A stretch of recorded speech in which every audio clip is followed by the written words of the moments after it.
తీసుకొని ఒక చిన్న బిడ్డ కనుక రోడ్డు మీద వస్తా ఒక బురదలో పడిందండి. ఆ బురదలో పడిన బిడ్డ లేచి అంత బురద అయి ఉంటుంది. ఆ పక్కన దారిని పోయే వాళ్ళేమో ఆ పిల్లలు చూసి చేదరించుకుంటూ ఉంటారు. అవునా కాదా?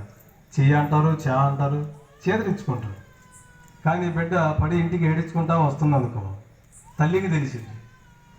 తల్లి ఆ బిడ్డకి ఎదురైద్ది.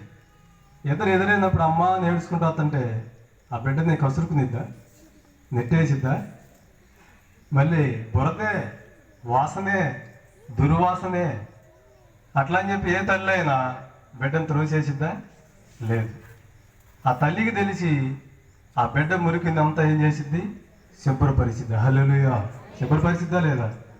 దగ్గరికి తీసుకొని ఆ ఏడుతున్న పిల్లని ఓదారుస్తూనే తీసుకెళ్ళి శుభ్రం చేసి మంచిగా తలస్నానం చేయించి, ఆడపిల్లైతే జల్లేసి కాస్త అంత పౌడర్ రాసి, అవునా, శుభ్రపరిచి తెచ్చి రోడ్డు మీద పెడితే అప్పుడు దారిలో వాళ్ళందరూ అమ్మాయిని చూసి ఏమంటారు?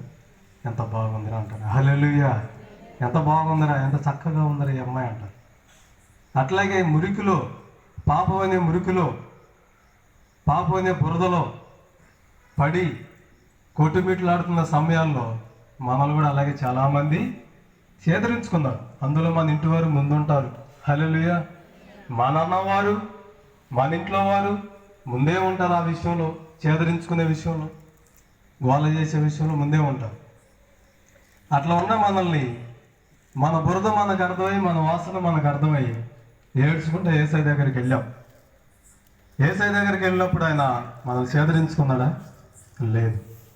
మన హృదయాలను తెరిచాడు. మన పాపం అంతా మన కన్నీళ్ళ ద్వారాగా కడిగి వేశాడు. తర్వాత ఆయన రక్తంతో పరిశుద్ధ